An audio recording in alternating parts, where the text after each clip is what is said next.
अद्य सोमवासरः अथवा इन्दुवासरः। अश्विन कृः शुद्ध नवमी दिनांक 23 अक्टोबर 2023। चरक चिकित्सा स्थान अध्याय 4। रक्तपित्त चिकित्सा। शंखं चक्रं जलौकान् दधतमृतघटं चारुदौर्भिश्चतुर्भिः सूक्ष्मस्वच्छातिरुद्यांशकपरिविलसन् मौलिमम्भोजनेत्रं कालाम्भोदोज्ज्वलाङ्गं कटितटविलसत् चारुपीताम्बराढ्यं वन्दे धन्वन्तरिं तन् निखिलगदवनप्रौढदावाग्निलीलम् प्रौढदावाग्निलीलम् ब्रह्मणो हि समारब्धा मात्रेयाद्येषु पूजिताम् अस्मदाचार्यपर्यन्तां वन्दे गुरुपरम्पराम् आयुर्वेदरतं वन्दे माधवाख्यं महागुरुम् आयुर्वेदामृतं सर्वं शिश्रिणा गुणैरेतैः समुदितैः यत्कार्यं प्रतनोति सः समृद्ध्यर्थं हि कार्यस्य वयं नु प्रयतामहे सरस्वत्यै नमो यस्याः प्रसादात् पुण्यकर्मभिः बुद्धिदर्पणसङ्क्रान्तं जगदध्यक्षम् ईक्षते आत्रेयं प्रथमं वन्दे आयुर्वेदजगद्गुरुम् आयुर्वेदामृतं सर्वं गृहीत्वा हि सुरेश्वरात् अग्निवेशादिकेभ्यो यत् प्रयच्छत् मुनिसत्तमः प्रथमं तन्त्रकर्तारम् अग्निवेशं नमाम्यहम्।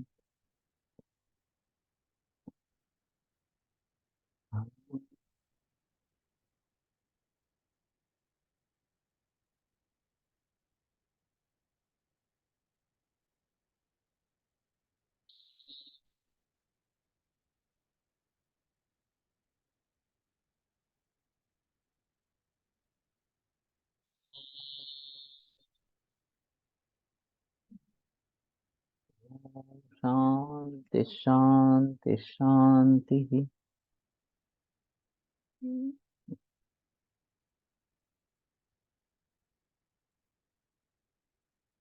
स्निग्धोष्णम् उष्णरूक्षं च रक्तपित्तस्य कारणम् अधोगस्य उत्तरं प्रायः पूर्वं स्यात् ऊर्ध्वगस्य तु। तो स्निग्धोष्ण ये ऊर्ध्वग का कारण है और उष्ण रूक्ष ये अधोगत का प्रायः कारण इस प्रकार का है। तो उसमें उष्ण गुण कॉमन है। उसके साथ में अगर रूक्ष गुण होगा तो अधोग रक्त पित्त का कारण बन जाएगा। उसके साथ में अगर स्निग्ध गुण होगा तो ऊर्ध्वग रक्त पित्त का कारण हो जाएगा। ऊर्ध्वगम कफ संसृष्टम अधोगम मारुतानगम। ऊर्ध्वग जो है वो कफ संसृष्ट है और अधोग जो है वो वात का अनुबंधी इस प्रकार का है। द्विमार्गं कफ वाताभ्याम उपाभ्याम अनुबद्ध थे। तो दोनों मार्ग से अगर चलने वाला है तो वो कफ और वात उन दोनों का अनुबंध उसमें रहता है। तो उष्ण गुण कॉमन है। स्निग्ध की जोड़ हो तो कफ का अनुबंध और रुक्ष की जोड़ हो तो वायु का अनुबंध और उसके मुताबिक ऊर्ध्वग अगर है तो कफ का अनुबंध और अधोग है तो वात का अनुबंध इस प्रकार का इसमें होता है। तो ये एक अहम मुद्दा यहाँ पे रहेगा। अब हमें ये देखना है कि व्यवहार में हम किस प्रकार से हेतुओं का सेवन करते रहते हैं, उसके आधार पर किस तरफ तरफ संस्थाप्ति मुड़ जाएगी ये थोड़ा सा निर्भर रहेगा। अब मैं जो सोच रहा हूँ कि नए खाने के पदार्थ है विदेश से आ गए हैं यहाँ पे, तो उसके गुणवादी गुण के बारे में अगर मॉडर्न फिजिक्स कुछ सहायता कर सकती है तो देखने की मेरी कोशिश चल रही है अभी। और उसके आधार पर ये गुरु स्निग्ध है या उष्ण स्निग्ध है या उष्ण रूक्ष है, ऐसा अगर हम डिसाइड कर पाते हैं तो शायद ये ऊर्ध्वग रक्तपित्त की अधोग रक्तपित्त की संप्राप्ति में चला जाएगा, ये बता पाएंगे। जो लोग पदार्थ खाते हैं उनके बारे में स्नेह का काफी बड़ी मात्रा में प्रयोग है। उसमें लोग बाहर का जो करते हैं वो तो अमूल का वगैरह है। अब सच ही स्थिति में अमूल का बटर प्रयोग में आता है नहीं आता है ये एक अलग बात है। कोई भी इस प्रकार का फैट जो खाने लायक नहीं है, केवल अमूल का कार्टन सामने रखते हैं ताकि आपको तसल्ली हो जाए इस प्रकार से। और उष्ण तीक्ष्ण गुण तो उसमें है ही, पाव भाजी का मसाला जो है उसमें उष्ण तीक्ष्ण गुण है ही। तो इस प्रकार से खाने से जो बनेगा वो स्निग्ध उष्ण इस प्रकार का बनेगा। तो ऊर्ध्वक रक्तपित्त के लिए कारण इस प्रकार का होगा। लेकिन पॉपकॉर्न वगैरह ऐसे कुछ पदार्थ है जिसमें काफी मसाले डाले हुए इस प्रकार के हैं, ये रूक्ष उष्ण इस प्रकार में गिरेंगे। ये वाही करते हैं ये बात पूछनी पड़ेगी। और स्निग्ध का सेवन अगर है तो उसके आधार पर स्निग्ध उष्ण के जरिए ऊर्ध्वग रक्तपित्त निर्माण होगा, ये ध्यान में आएगा। अक्षीण बलमांसस्य रक्तपित्तम यदश्नतः तद नादौ स्तंभनमर्हति। तो एक महत्वपूर्ण नियम है। और जो खाना पीना अच्छे तरीके से खा रहा है तो दोष दुष्ट इस प्रकार पानी परी रूक्ष उष्ण, हाँ कह सकते हैं, नहीं होता मेरे ख्याल में। ये तली हुई होती है, पूरी जो है वो तली हुई होती है। पड़ेगा कि तल ये विदा ही होते हैं उष्ण भी, तो पर भी उसके गुण कर्म अलग इस प्रकार के रहेंगे। तो ये दोष दुष्ट इस प्रकार प्रकार का उत्कृष्ट जो रक्तपित्त है वो शुरू में उसमें स्तंभन नहीं करना है, तो तत्काल उसको स्तंभन करना ये उचित इस प्रकार का नहीं है। अब बात ऐसी है कि थोड़ा भी खून अगर स्पुटम से भी निकलता है तो लोग घबरा जाते हैं कि कुछ सीरियस मामला है इस प्रकार से। और रक्त की छर्दी होती है, उल्टी होते हैं तो और ही घबरा जाते हैं इस प्रकार से। लिवर सिरोसिस में ये बात काफी दिखाई देती है। और हमारे पास मरीज आते हैं, वो रक्त की उल्टी हुई, फिर इन्वेस्टिगेशंस हुई, फिर लिवर सिरोसिस के बारे में पता चला, फिर एंडोस्कोपी हुई, फिर एसोफेजियल वराइसिस है, गैस्ट्रिक वराइसिस है, इसके बारे में पता चला वगैरह वगैरह। फिर उसका लाइगेशन किया वगैरह इस प्रकार से। और फिर उसके पीछे मद्य का सेवन ये प्राधान्य रूप से इस प्रकार का है। और मानसिक चिंता, ये एक जो मद्यपान नहीं करने वाला है फिर भी लिवर सिरोसिस है, तो मानसिक चिंता ये अहम कारण इसमें दिखाई देता है। Puri is very dry before only.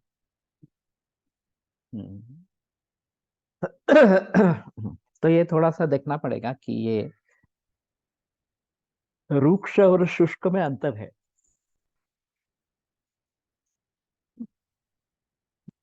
शुष्क जो है वो तली हुई चीज भी शुष्क हो सकती है, जैसे वेफर्स वगैरह है। लेकिन रुक्ष ये थोड़ी अलग इस प्रकार की बात होगी। तो इन सभी के बारे में थोड़ा गहराई में जाकर सोचना पड़ेगा। तो लाइगेशन कर देते हैं और फिर ये तो सिम्टोमेटिक रिलीफ हो गया, फिर से छर्दी नहीं होगी इस प्रकार से। लेकिन मूल जो लिवर सिरोसिस है उसको ट्रीट करना है। अब एलोपैथी में ज्यादातर सलाह दी जाती है कि लिवर ट्रांसप्लांट करो, बस बाकी कोई चारा नहीं है इस प्रकार से। स्पर्शगम्य, नेत्रगम्य, रूक्ष एंड शुष्क।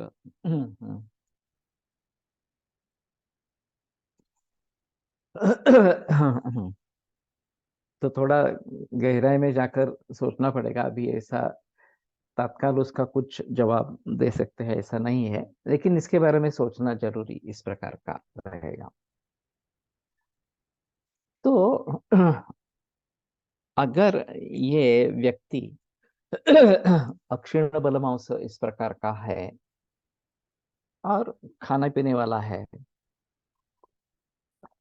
तो शायद इसमें शुरू में इस प्रकार से लाइगेशन करके स्तंभन कर देना उचित इस प्रकार का नहीं है।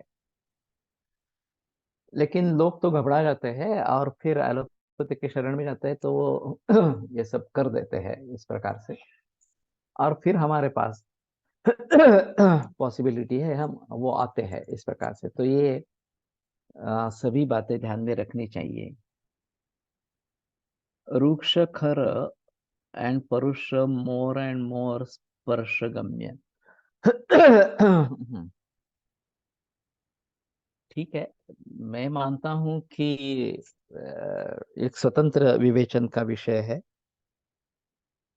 और अगर मुझे इसमें काम करना है तो हमारे सभी रेफरेंसेस इकट्ठा करके आर्द्र का क्रम शुष्क,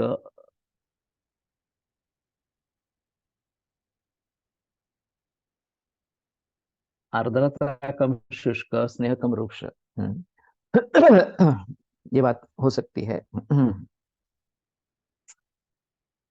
लेकिन मैं समझता हूँ ये पूरे व्याख्यान की सीरीज होगी इसके बारे में। अगर हम सच्ची ढंग से उसको देखना चाहते हैं, व्यावहारिक उदाहरण देना चाहते हैं, तो काफी बड़ी बड़ी बातें इसमें आएगी, और उसके बारे में सोचना पडेगा। पाणीपुरी खाल्ल्यामुळे लगेचच पिरियड येऊन खूप सिव्हिअर ब्लिडिंग झालेले पेशंट मी बघितलं आहे। ओके। तो इसमें अधोगर रक्तपित्त का कारण हो गया, तो ये वात प्रधान इस प्रकार का ही दोष प्रकोप का हेतु हुआ। तो ठीक है, ये इस प्रकार के अगर हमें अनुभव मिल जाते हैं तो थोड़ा आसान होगा कि ये उष्ण रूक्ष है या स्निग्ध रूक्ष है। इस प्रकार से अधोगर रक्तपित्त अगर हुआ है तो ये उष्ण रूक्ष इस कैटेगरी में पड़ेगा। गलग्रहम पूतिनस्य मूर्छायाम अरुचिं ज्वरम गुल्मं प्लीहानमानाहं किलासं कृच्छ्रम उच्यताम्। कुष्ठान्यर्षांसि विसर्पं वर्णनाशं भगंधरम बुद्धिन्द्रियोपरोधं च कुर्यात् संविदमादितः।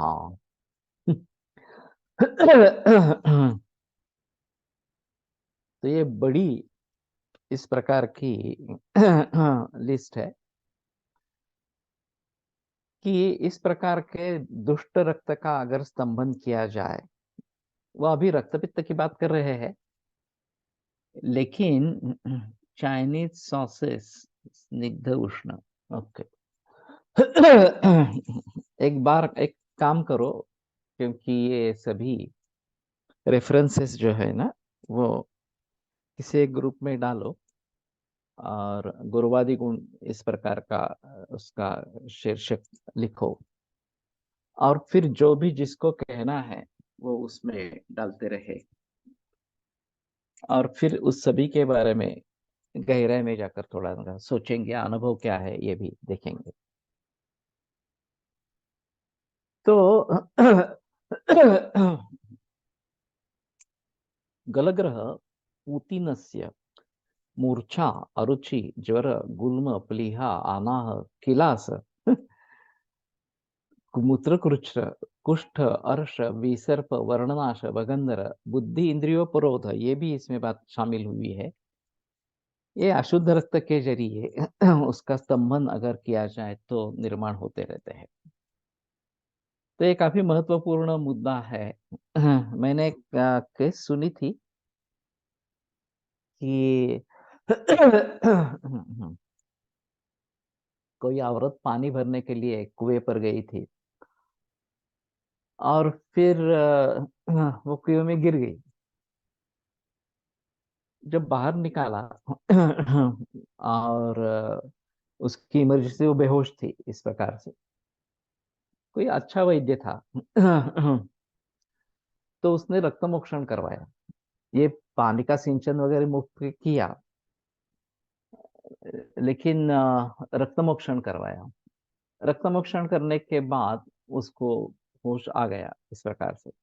फिर उन्होंने पूछा कि एक्चुअली क्या हुआ, तुम अपने को संभल नहीं सकी इसलिए अंदर गिर गई, कुएं में गिर गई, या तुम्हें होश ही नहीं था। तो उसने कहा कि मैं बेहोश हो गई थी, मुझे पता नहीं चला, और मैं कैसी गिरी कब गिरी मुझे कुछ पता नहीं चला। उनको शायद ये मालूम था कि रक्त दृष्टि इसमें काफी मात्रा में है, और ये मूर्छा उस रक्त दृष्टि की वजह से थी। तो पानी में गिरने से, नाक मुंह में पानी जाने से जो तकलीफ हुई वो एक अलग बात इस प्रकार की है, लेकिन मूल मूर्छा जो हुई वो रक्त दृष्टि से हुई है, रक्त मोक्षण करके उसको होश आ गया इस प्रकार से। तो ये मैंने केस सुनी है, सत्य घटना इस प्रकार से लेके। तो बुद्धि इंद्रियों पर ओध ये भी इसमें है, ये अहम मुद्दा इस प्रकार का रहेगा।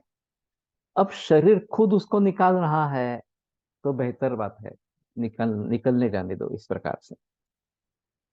नहीं तो इस अवस्था में रक्त मोक्षण, जबकि रक्तपित्त के लक्षण नहीं दिखाई दे रहे हैं इस प्रकार से। केवल संचित दुष्ट रक्त शरीर में है, ये इनके जरिए पता चल रहा है, और शरीर खुद निकालता है तो उसकी उपेक्षा करनी है। तो हम क्यों न रक्त मोक्षण करें इस प्रकार से। वैसे एक बार व्याधि व्यक्त हो गया तो प्रतिमार्गन चारणम रक्तपित्त विधीयते, ये बात कही जाती है, प्रिंसिपल जो है उसका। ये प्रतिमार्ग से हरण करना ये रक्तपित्त की चिकित्सा है। लेकिन ऐसी स्थिति नहीं है, तो शायद हम रक्त मोक्षण करके उसको ये दे सकते हैं, रिलीफ दे सकते हैं इस प्रकार से। पाँव से किया था उन्होंने। ये मालूम नहीं कहाँ से किया था, लेकिन पाँव से किया था। तो कहने का तात्पर्य अर्थ ये है कि ये सभी जो लक्षण है, ये रक्त दुष्टि के जरिए होने वाले विकारों का लक्षण इस प्रकार का होगा।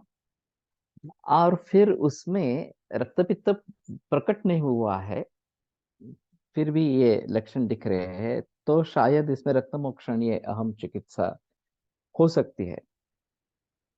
तस्माद उपेक्षम बलिनो बलदोष विचारणा रक्तपित्त प्रथमाता प्रवृद्धम सिद्धि इच्छा। तो सिद्धि पाने की इच्छा रखने वाले जो वैद्य है वो इस प्रकार के रक्तपित्त की उपेक्षा करे, जाने दे वो। अब लोग नहीं मानेंगे। हम कहेंगे कि हम दवा देते हैं, लेकिन अगर फिर भी सर्दी होती रहती है तो चिंता मत करना इस प्रकार से। अब इसमें ये रक्त है या रक्त पित्त है, ये देखना एक जरा जरूरी इस प्रकार का होता है।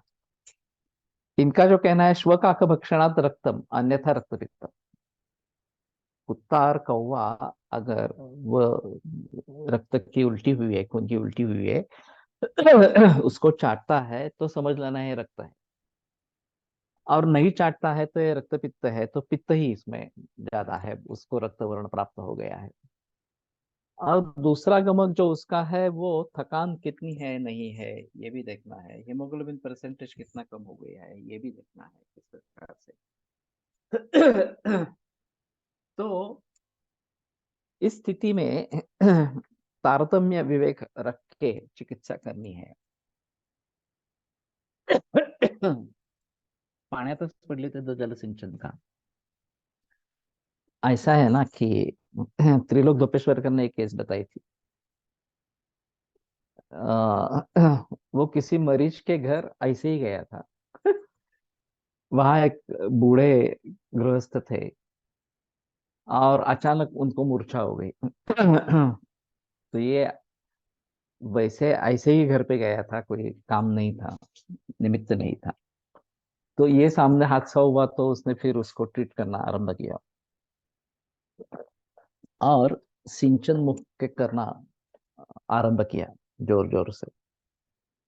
अब ग्रंथों में तो बताया नहीं है कि कितनी बार करना है, कैसे करना है। तो उसने सोचा कि जब तक होश नहीं आता है तब तक करते रहेंगे। और जब करीबन 5 मिनट उसने इस प्रकार का पानी डाला चेहरे पर, फिर उसको होश आ गया, फिर उल्टी हुई। और उल्टी होने के बाद आश्वस्त हो गया। तो ये सर्दी हो रही थी और वो फेफड़ों में चली गई। इस प्रकार एस्फिक्स ऐसा कुछ कहते हैं। और फिर मूर्छा आ गई। और जब मूर्छा की चिकित्सा की, वो छर्दी परिवर्तन हुआ। और छर्दी परिवर्तन होने के बाद वो जो कुछ विमार्गमन हो गया था, वो निकल जाने के बाद रुग्ण आश्वस्त हो गया।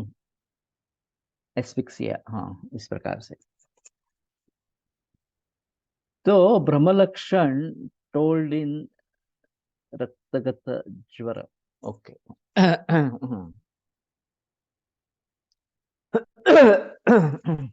तो इस प्रकार के रोग अगर दिखाई देते हैं, तो ये रक्तपित्त की पूर्वावस्था इस प्रकार की है, ऐसा मानकर कभी भी ये भी बात हो सकती है कि रक्तपित्त शुरू भी हुआ है। यहाँ तो वर्णन है वो शुरू हुआ है, इस प्रकार का है। और फिर भी उसको रोकना नहीं है। लेकिन रक्तपित्त की शुरुआत नहीं हुई है, लेकिन ये सभी लक्षण है। और बुद्धि इंद्रियों पर ये काफी अलग लक्षण इस प्रकार का है। इसमें भगंदर भी है, ये भी एक अजीब है। तो दुष्ट रक्त अगर है, तो उसको निकाल देना ये आवश्यक है। अगर वो खुद निकल रहा है, तो उसकी उपेक्षा करना, या उसको कुछ नहीं करना। प्रायण ही समुत्क्लिष्टम आमदोषात् शरीरिणां वृद्धिं प्रयाति पित्तासुर तस्मात् लंघ्यमादिता। तो आमदोष के जरिए जो मानव जाति के लिए समुत्कृष्ट इस प्रकार के रक्त पित्त वृद्धि प्रयते पित्तासुर, उसकी वृद्धि इस प्रकार की हो जाती है, रक्त पित्त की वृद्धि हो जाती है। तो इसमें आमान्वय होता है। और तस्मात् तद लंघ्यम आदिता, तो शुरू में उसमें लंघन ये इस प्रकार से करे। मार्गौ दोषानुबंधन च निदानम प्रसमीक्ष च लंघनम रक्त पित्तादौ तर्पणम व प्रयोजय। तो मार्ग दो जो है, या तीन मार्ग है, उनको देखते हुए, मार्गो है तो द्विवचन है, तो ऊर्ध्वाधर इस प्रकार का ही लेना है, ठीक है। दोष का अनुबंध कौन सा है और कारण क्या है, ये सभी देखकर रक्तपित्त में शुरू में लंघन देना है या फिर तर्पण देना है। तो लंघन देना है, ये तो हम समझते हैं आम का पाचन करने के लिए। लेकिन अगर रुग्ण बुढ़ाणार इस प्रकार का है, तो तर्पण, लाजा तर्पण खास करके इसमें देना उचित इस प्रकार का रहेगा।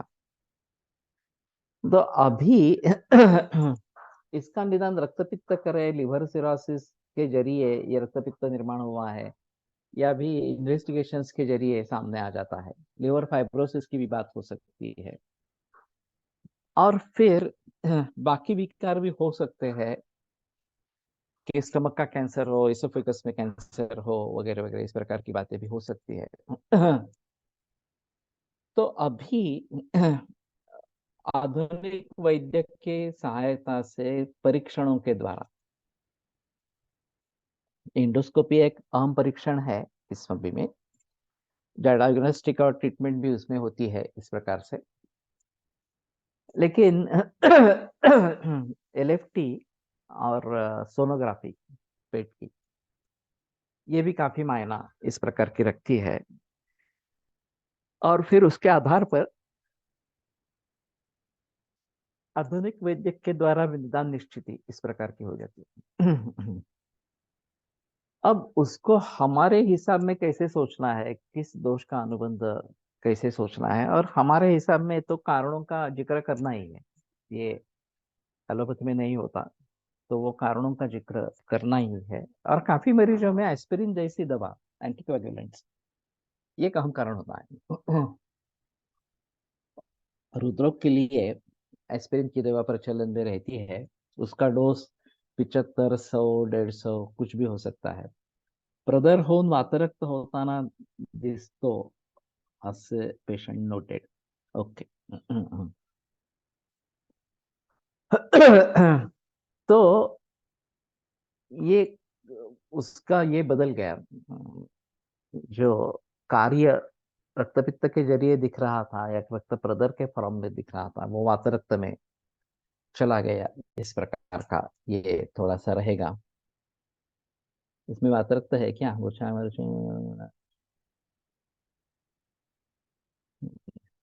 वातरक तो नहीं है। सर्दी में अगर सर्दी मटेरियल लंग में जाए तो न्यूमोनिया हो जाता है, ऐसा ओल्ड एज किड्स में होता है। एस्पिरेशंस एस्पिरेशंस न्यूमोनिया, ये तो बात है, एस्पिरेशन न्यूमोनिया इस प्रकार की, लेकिन ये बाद में होगा। अगर तुरंत सर्दी हो जाएगी तो आगे की मुसीबत नहीं आएगी, इस प्रकार से। मैंने एक अजीब उदाहरण इसका देखा था। शुरू शुरू की प्रैक्टिस थी कैंसर की, और थ्रोट में कैंसर था, और गिलने में, ये निगीलन में कष्टता इस प्रकार की होती थी। रेडिएशन किया। रेडिएशन के बाद वहां नाड़ीवरण तैयार हो गया, और इसोफेगस से कंठ में एक नाड़ीवरण निर्माण हुआ। तो जो भी दूध वगैरह पीते थे तो वो थोड़ा अंदर चला जाता था, लेकिन कुछ वहां से बाहर आता था। मैं भी ट्रीट कर रहा था और एक ऑन्कोलॉजिस्ट भी ट्रीट कर रहा था, और मेरे ध्यान में नहीं आया कि ये मुसीबत में ले जा सकता है, इस प्रकार से। ऑन्कोलॉजिस्ट का भी ध्यान नहीं था उसके बारे में, और ये फिर एस्पिरेशन निमोनिया हो गया, और 2 दिन में मरीज की निमोनिया से डेथ हो गई। कैंसर रहा अलग, इस प्रकार से। तो उसके बाद में मैं सजग हो गया कि इस प्रकार का अगर नाड़ी व्रण है तो पॉसिबल है तो राइस ट्यूब डालनी है, कि कम से कम जो निगलते समय इस प्रकार के एस्पिरेशन निमोनिया हो सकता है वो तो टले, इस प्रकार के। तो अनुभव का क्या महत्व होता है, ये इससे अच्छी तरीके से पता इस प्रकार का चलता है। तो लंघन करना है या दोहन करना है, तर्पण करना है, ये बात सोचनी इस प्रकार की रहेगी। रिवेर चंदनो शीर मुस्तपर्पटके श्रुतम केवलम श्रुत शीतम व दद्यात्तोयम पिपासवे। अब इसमें अगर तृष्णा होती है, अभी पिपासा शब्द का प्रयोग है, पिपासा और तृष्णा अलग है या एक ही है, ये संभ्रम की अवस्था थी। और लक्षण कोश में हम समझ रहे थे कि एक दूसरे के पर्याय है, इस प्रकार से। लेकिन सुश्रुत में एक रेफरेंस मिला जहां एक सामासिक शब्द में तृष्णा और पिपासा ये दोनों शब्द थे। तो फिर पता चला कि ये तो अलग है। कम से कम यहाँ तो अलग है, इस प्रकार से। डल्लर ने स्पष्टीकरण दिया था कि पातुम इच्छा पिपासा तत्र तृष्णा स्याम नवा, पीने की इच्छा पिपासा है, उसमें तृष्णा होगी ही ऐसा नहीं है, हो भी सकती है, नहीं भी हो सकती। तृष्णा मूल लक्षण इस प्रकार का है कि प्यास लगी है, इस प्रकार से। और प्यास नहीं लगी है तो भी सामने पानी दिख रहा है तो पानी पी लेते हैं लोग, इस प्रकार से। तो वैसे ही क्षुधा और बुभुक्षा, ये दो शब्द है। इसमें थोड़ा अंतर है। बुभुक्षा जो है भोक्तुम इच्छा बुभुक्षा इस प्रकार की है, और क्षुधा भूख लगी है, इस प्रकार से। तो सामने कुछ समोसा वड़ा दिखाई दिया तो खाने की इच्छा हो गई, ये बुभुक्षा है, ये क्षुधा नहीं है। और सामने करेला की भाजी है, फिर भी भूख इतनी लगी है कि नहीं मुझे पसंद नहीं है तो भी मैं खाऊंगा, तो ये क्षुधा है।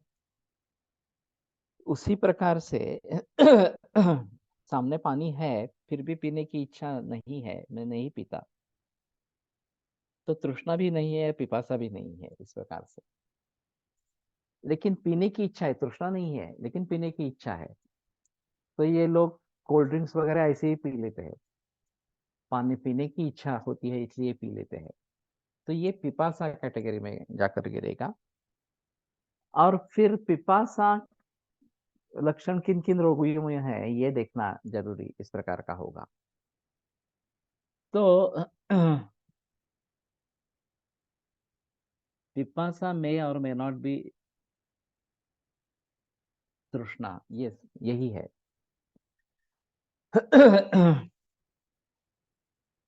तो अगर पीने की इच्छा है तो रिबेर चंदन और शिर बुस्त पर पटके श्रुतम, इसमें सिर्फ ये विश्व भेषज जो है वो निकाल दिया, नागर निकाल दिया है यहाँ से। बाकी षडंग पानी यही है, शुंठी विरहित षडंग पानी। अथवा केवलम श्रुत शीतम वा, केवल श्रुत शीत इस प्रकार का जल भी पिपासा अगर ज्यादा है तो देना है। ऊर्ध्वगत तर्पणम पूर्वम पेया पूर्वम अधोगति। तो ऊर्ध्वक रक्तपित्त में पूर्व पेया तर्पण देना है, जो लाजा तर्पण एक तरीके से दे सकते हैं। और पेया जो है अधोगत में है, वो स्निग्ध है इस प्रकार से, तो वो अधोग में देनी है। काल सात्म्यानुबंध दद्यात प्रकृति कल्पवित।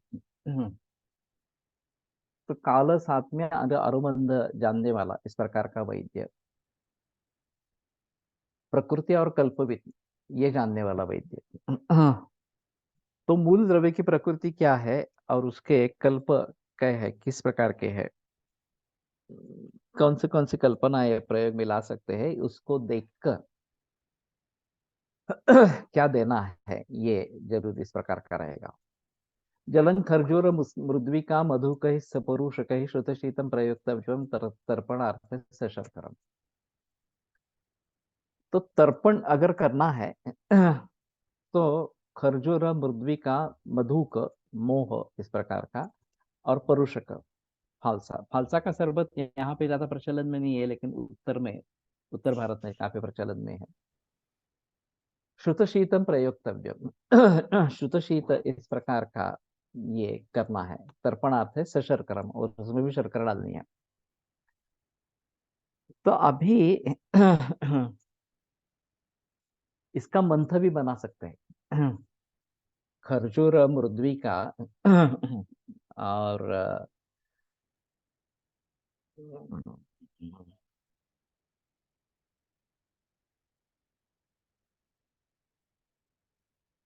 जर्दालू भी डाल सकते हैं इसमें भिगो के इस प्रकार से।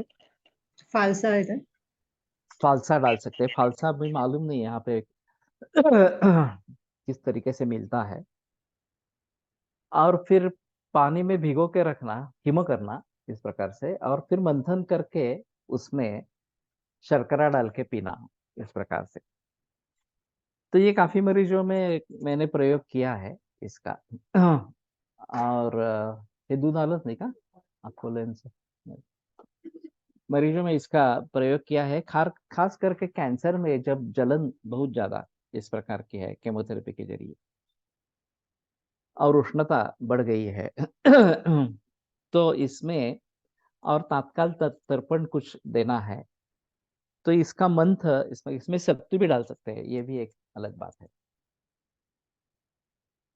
तो ये खरजूर मृद्वी का प्रयोग करते ही रहते हैं उसमें अच्छे रिजल्ट्स आते हैं। और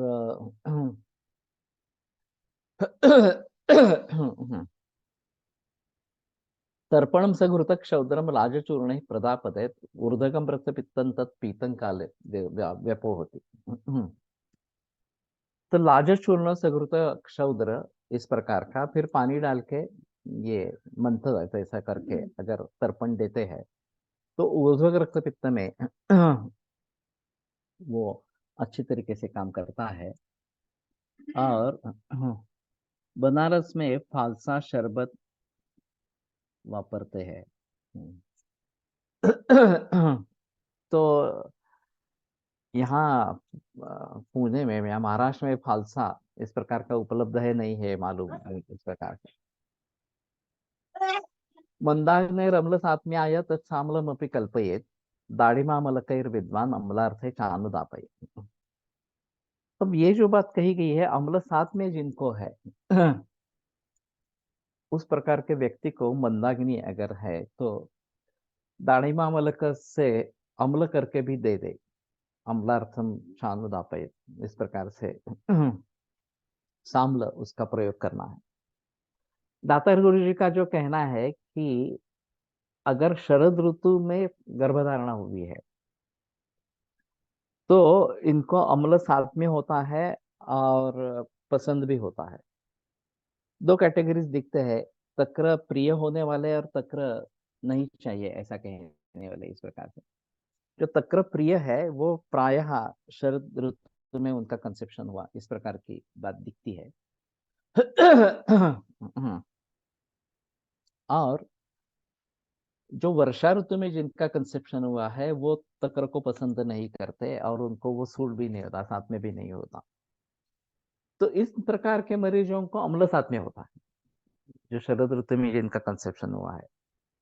तो फिर उन्हें इस प्रकार से दाढ़ी अम्ल या आमल का अम्ल इस प्रकार का बना के देना है। परुषकादि लेहम अवेलेबल। फालसा ब्लूबेरी होता है क्या? ये तो नहीं लगता मुझे ब्लूबेरी होगा, ऐसा नहीं लगता है। तो परुषका लेह ये दे सकते हैं। परुषकम वराद्राक्ष कटफलम कतकात्फलम राजावम दाडेमम शाकम तृणमूत्रामय वातजित। शायद ये यही है परुषकादि गण। कटफलम कतकात्फलम राजावम दाडिमम शाकम तृणमूत्रामय वातजित। ये तृणमूत्रामय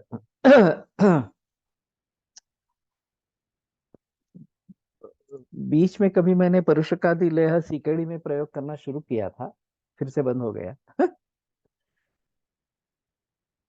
तो शायद परुषकादि लेह का इस प्रकार से प्रयोग करें। तृष्णा और मूत्रामय ये दोनों है, और वातजित ये भी कहा गया है, तो उसके बारे में जरूर कर सकते हैं। तो इसके जरिए अगर हम करेंगे तो ज्यादा अच्छा इस प्रकार का रहेगा। शालिषष्टिक निवारक कोलदोष प्रशांतिका श्यामाकश्च प्रियंगुश्च भोजनम रक्तपित्तिना। अब ये मिलेट्स का चल रहा है सभी जगह जिक्र। खास करके नाचनी या रागी, ये जो है शालिषष्टि का तो चावल ही है। निवारक कोरदूष प्रशांतिका शामाक प्रियंगु ये सभी क्षुद्र धान्य इस प्रकार के हैं, और इन सभी का भली भांति प्रयोग किया जा सकता है भोजन के लिए इस प्रकार से। फालसा आणि परुषक दोन्ही काय आहेत? फल होते हैं उनके।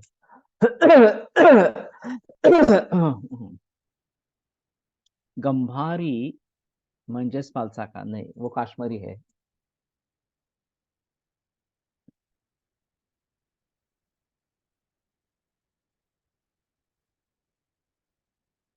It's a patent medicine, no text reference, used in acid peptic disorders. अलग है। तो परुषकादि लेह अगर परुषकादि गंध से बनता है तो शायद एक बार देखना पड़ेगा, नहीं तो उसका कल्प भी बना सकते हैं। तो ठीक है, ये परुषकादि गण नहीं है।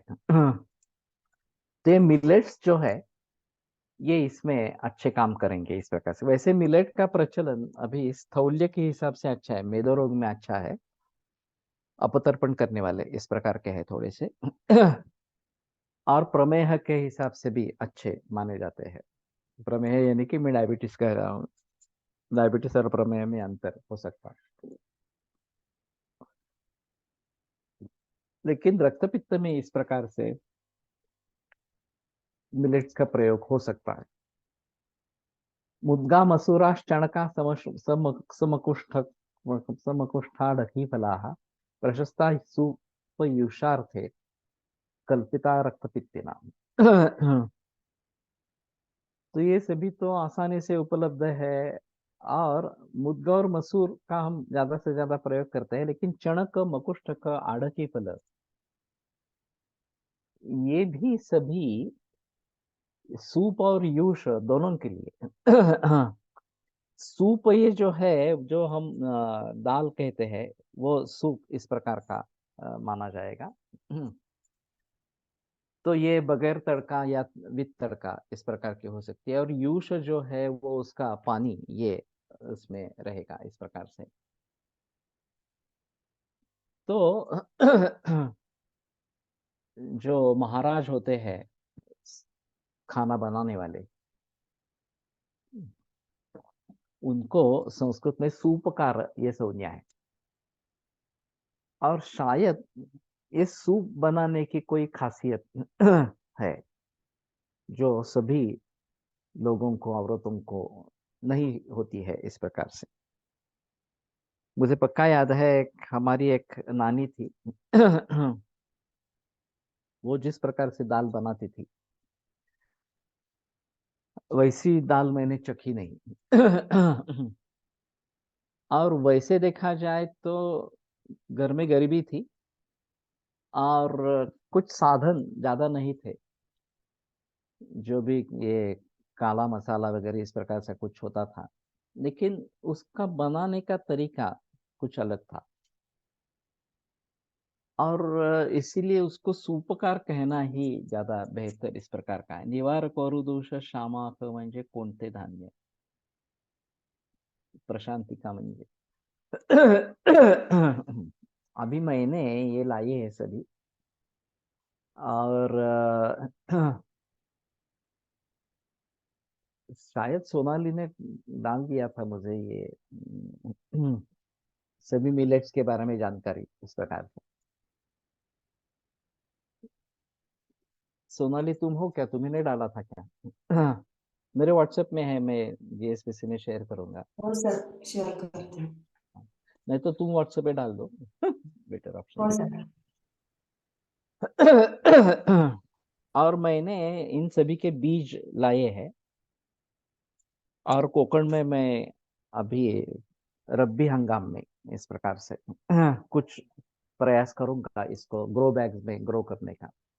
अभी जब तक ये बारिश बहुत थी, तब तक कुछ करना पॉसिबल नहीं था, लेकिन कुछ हद तक ये सब ग्रो कर सकते हैं। और शायद फिर वहां खाने के लिए, कोकण में खाने के लिए, वैसे रागी का तो किया ही है। नाचने हमने लगाई ही है। और मैं सोच रहा हूँ कि वहाँ उसी की भाकरी करके खाए।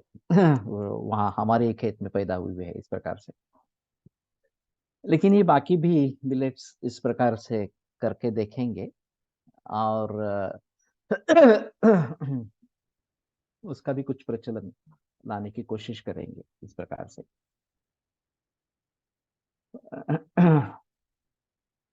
तो चणक वगैरह हम प्रयोग नहीं करते, ये एक अहम मुद्दा है। चणक को हमने खामखा बदनाम कर दिया है। हर द्रव्य की कुछ ना कुछ खासियत इस प्रकार की होती है। ये वात को बढ़ावा देता है, ये सही है, लेकिन कफपित्त का शमन करने वाला है। तो प्रतिष्ठाय में मैंने चणकयूष लोगों को पिलाया है भोजन के बिना इस प्रकार से। तो प्रतिष्ठाय तुरंत कम हो जाता है। अगर कफ प्रधान इस प्रकार का प्रतिष्ठा है, वो तुरंत कम हो जाता है। चणक वृक्ष है तो ऊर्ध्व रक्तपित्त में प्रयोग कर सकते हैं। और मकुष्ठ भी, मकुष्ठा कृमिकारिण, ये एक मकुष्ठ के बारे में बात है। तो कृमि रोग में मकुष्ठ का निषेध इस प्रकार का है। लेकिन इस प्रकार के रक्तपित्त की संप्राप्ति में मकुष्ठ का प्रयोग हो सकता है, मटकी जो कहते हैं इस प्रकार से। और आड़ की फल तो हम रोजाना दाल उसी की खाते हैं इस प्रकार से। पट्टोल निंब वेत्राग्र प्लक्षवेत सपल्लवाः किरात तिक्तकम शाकम गंडी रह सकटिल्लकः कोदुरस गोविदारस्य पुष्पाणि काश्मर्यस्याथ शाल्मलेः अन्नपान विधौ शाकम यच्छान्यत् रक्तपित्तन। मकुष्ट म्हणजे की मटकी. मिक्स डाळींचे फोडणीचे वरण सूप जेवणात असते ना. आड़की म्हणजे तूर या ये कहीं प्रचलन में है मिक्स दाल का, इस प्रकार का सूप। लेकिन जनरली तूर का ज्यादा प्रयोग होता है, मूंग का होता है, कभी कभी मसूर का होता है। वैसे विदेश में मसूर ज्यादा पैमाने पर उपलब्ध है, मूंग आसानी से नहीं मिलता। वो इंडियन ग्रोसरीज में ही मिलता है इस प्रकार से। लेकिन आम स्टोर्स में मसूर रेड लेंटिल मिल जाती है इस प्रकार से। रोस्टेड चने वेरी यूजफुल इन प्रतिष्ठा। ये बात हो सकती है।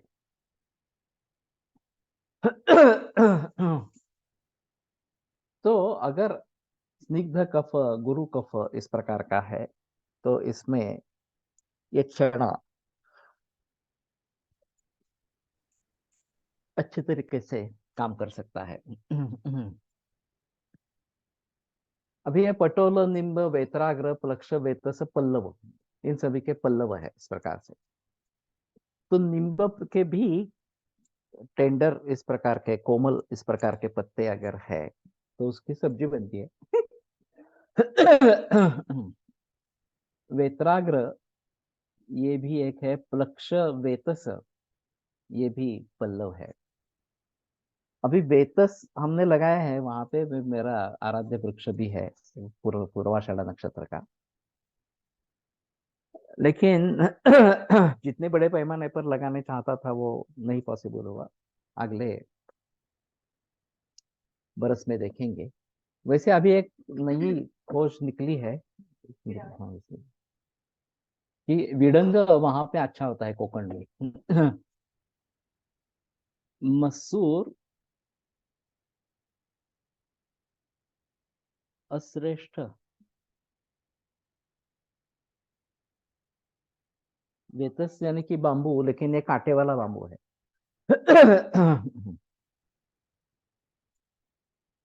तो आम आम बांबू अलग है और ये थोड़ा अलग इस प्रकार का है। ड्यू टू रूक्ष गुण इंक्रीज द कफस्राव। ठीक है।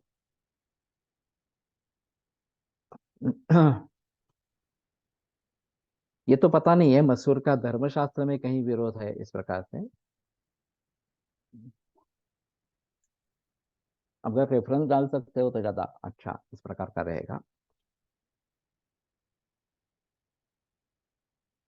वैसे देखा जाए तो अन्य ग्रंथों में जहाँ पे आयुर्वेद के बारे में बातें की गई है, मेनी पीपल डोंट ईट मसूर। ओके।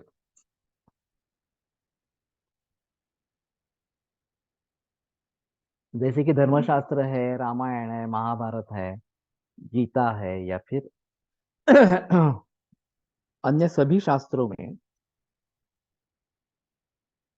जहां जहां आयुर्वेद के रेफरेंसेस है उन सभी को देखना इस प्रकार का होगा। वैसे आयुर्वेद का बृहद इतिहास है जो अत्रेदेव विद्यालंकर की किताब है, उसमें इसके काफी रेफरेंसेस है। फिर भी इतिहास जिस तरीके से हमें सीखना है वो तो सीखना नहीं होता। ये दुर्लक्षित विषय इस प्रकार का रह गया। और शाला में भी जो मेरे इतिहास के टीचर रहे वो उनका कुछ प्रभाव मुझ पर नहीं हुआ। और माश का भी निषेध है, वो माशोत्र सर्वेषु अवरहा इस प्रकार का है। तो इसके जरिए मुझे दिलचस्पी नहीं हुई। लेकिन मैं अभी मानता हूं कि इतिहास का एक अलग महत्व इस प्रकार का है। पहले क्या क्या बातें हुई थी, उसमें से हमें क्या सीखना है, ये सबसे अहम मुद्दा है। अगर हम हार गए तो क्यों हार गए, इसके बारे में इतिहास में झांकना जरूरी इस प्रकार का है। भारत एक संपन्न देश था, बलशाली देश था। फिर अलाउद्दीन खिलजी से लेकर जो मुस्लिमों के आक्रमण इस देश पर हुए, वो सफल क्यों हुए और हम असफल क्यों रहे? इसके बारे में जानना बहुत जरूरी इस प्रकार का है। अमेजोन पर फालसा जूस पाउडर अवेलेबल है, वो हम यूज कर सकते हैं क्या सर? देखना पड़ेगा। तो अब उससे क्या बनता है, कैसे बनता है, ये देखना पड़ेगा इस प्रकार से। तो कहने का तात्पर्य अर्थ ये है कि हमें अच्छी तरीके से इतिहास को समझना है, और वहां से लेकर हमारे इतिहास को, बाकी देश के इतिहास के बारे में अलग तरह से सोचना पड़ेगा, लेकिन आयुर्वेद का जो इतिहास है वो भी हमारे इतने शाखाएं हैं, काय चिकित्सा है, शल्य तंत्र है, शालाक्य तंत्र है, प्रसूति तंत्र, कौमारभृत्य तंत्र वगैरह इस प्रकार का है। इन सभी के बारे में जानकारी होना विषय तंत्र है, इन सभी के बारे में जानकारी होना ये अलग बात इस प्रकार की रहेगी। फिर श्रीलंकन आयुर्वेद है, तिबेटन आयुर्वेद है, सिद्ध आयुर्वेद है, सिद्ध है, करके काफी परंपराएं हैं। उन सभी के बारे में हमें कुछ भी पता इस प्रकार का नहीं है। तो वास्तव में इन सभी का मूल स्रोत एक ही होना चाहिए, और वो कौन सा है ये देखना जरूरी। वैसे भारत बहुत बड़ा विशाल देश था इस प्रकार से, अफगानिस्तान से लेकर नीचे जावा सुमात्रा तक भारत ही कहलाता था। तो फिर ये किस प्रकार से विभिन्न देशों से जुड़ा था, ये एक बात अलग इस प्रकार का होता है। मसूर considered as substitute for non-veg in vegetarian people. Here, hence also some people don't like to consume it. Non veg का क्या संबंध है इसमें?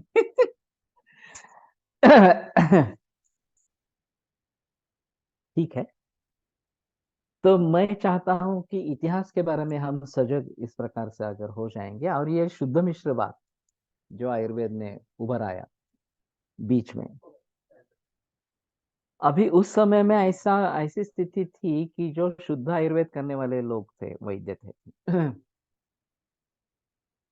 तो उनको नीचा दिखाया जाता था कि ये क्या करेंगे, आयुर्वेद में तो कुछ है ही नहीं इस प्रकार से, और मॉडर्न साइंस के बिना उपजीविका होगी ही नहीं वगैरह वगैरह इस प्रकार से बातें प्रचलन में थी। लेकिन धीरे धीरे जब ये बात सामने आई कि आयुर्वेद के प्रैक्टिशनर्स अच्छी प्रैक्टिस कर रहे हैं, एलोपैथी के मुकाबले में भी अच्छी प्रैक्टिस कर रहे हैं, अच्छा पैसा कमाना है इस प्रकार से, तो फिर ये दृष्टिकोण बदलता गया। और फिर अभी छात्र आते हैं, मुझे शुद्ध आयुर्वेद प्रैक्टिस करनी है, सीखनी है इस प्रकार से करके। जब मैं ग्रेजुएट हुआ उस जमाने में तो ऐसा कुछ नहीं था। हमें मूर्ख समझा गया था कि ये मूर्ख है, आयुर्वेद में प्रैक्टिस करना चाहता है वगैरह वगैरह इस प्रकार से। और करनी है प्रैक्टिस तो मिश्र प्रैक्टिस करनी है, इस प्रकार का प्रचलन था, इंटीग्रेटेड सो कॉल्ड। और वास्तव में इंटीग्रेटेड प्रैक्टिस जिन्होंने की नहीं, उन्होंने आयुर्वेद को छोड़ ही दिया, एलोपैथी की प्रैक्टिस की, फिर उसको नाम दिया इंटीग्रेटेड इस प्रकार से। तो इतिहास पुनः एक बार लिखना चाहिए, मकसद से कि हमारे हमसे क्या क्या गलतियां हुई है, और आगे हम उनको फिर दोहराएंगे नहीं, इस दृष्टि से ये लिखना आवश्यक इस प्रकार का रहेगा। वैसे प्रियव्रत शर्मा की आयुर्वेद का वैज्ञानिक इतिहास ये किताब अच्छी है, लेकिन फिर भी मुझे लगता है कि कोल्हटकर सर का कहना था, काश्यप संहिता का उपोद्घात सर इतिहास में बढ़ाते थे। वो संस्कृत में भी है और हिंदी में भी है इस प्रकार से। तो इतिहास की कोई क्रमिक पुस्तक पढ़ाते ही नहीं थे, केवल काश्यप संहिता का उपोद्घात ही पढ़ाते थे। मुझे मौका नहीं मिला उनसे सीखने के लिए। लेकिन इतिहास की एक अहमियत इस प्रकार की है और वो हमें देखनी चाहिए। तो अभी ये पल्लव जो बताए गए हैं इनके बारे में थोड़ा सोचना पड़ेगा कि किस प्रकार से अगर ये मिलते हैं। किरात तिक्तकम शाकम गंडी रहा सतिक सकटिल कहा, कुविदारस्य पुष्पाणि काश्मीर्यस्य अथ शाल्मले है। तो कुविदार, काश्मीरी और शाल्मली इन सभी के पुष्प है। तो ये तो प्रचलन में नहीं है, अगस्ती के पुष्प प्रचलन में है। लेकिन ये तो मालूम नहीं है इस प्रकार से। हमने अभी शरबत बनाया था, ये क्या है, पारिजातक ना? न- हाँ, गोकर्ण। वो भी अच्छा बनता है। कलर भी अच्छा आता है, टेस्ट भी अच्छी आती है। तो इस प्रकार के पत्तों से, पत्तों से नहीं, जो पेटल्स है फूलों के, उसके आधार पर कुछ इस प्रकार के। अभी अभिजीत सराफ सर बहुत अच्छा कार्य कर रहे हैं इतिहास पर, बढ़िया। उनका कुछ पब्लिश हुआ है क्या? मेरे ख्याल में व्हाट्सएप में मैंने मैसेज देखा, मैंने देखा नहीं, अभिजीत सराफ का था। तो शायद उसमें ये बात होगी, देखते हैं एक बार। लेकिन वो धर्माधिकर सर का छात्र है। उनके मत क्या है ये देखना जरूरी पड़ेगा, धर्माधिकारी सर के जिसके बारे में।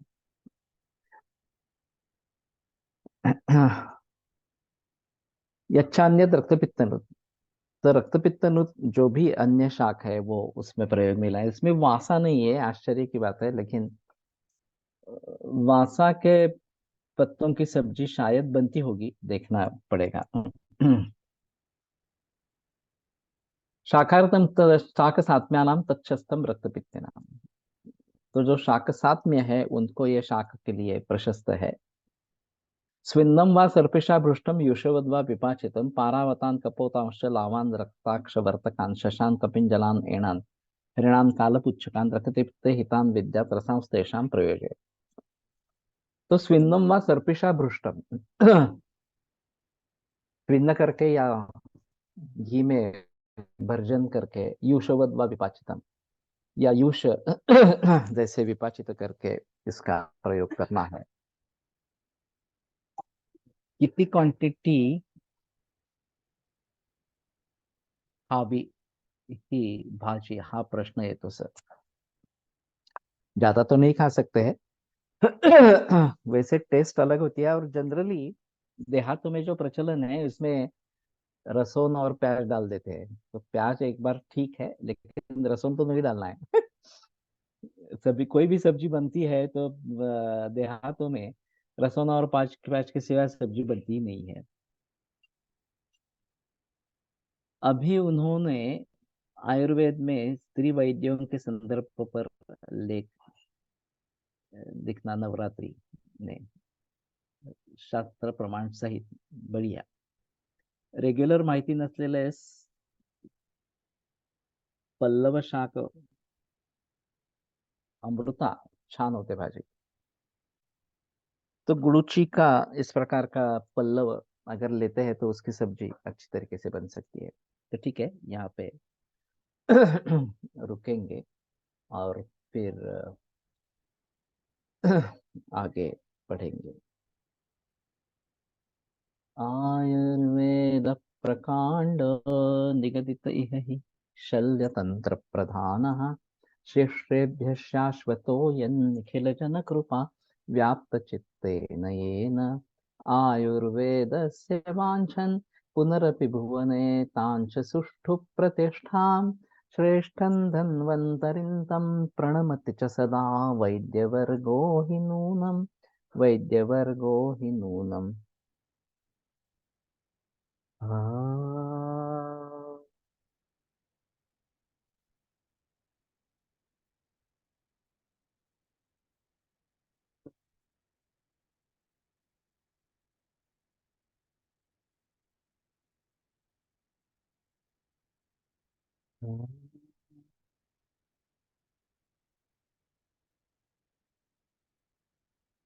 ओम शांति शांति शांति। विरम्यते व्याख्यान व्यापारात् श्वः पुनरपि मिलिष्यामः।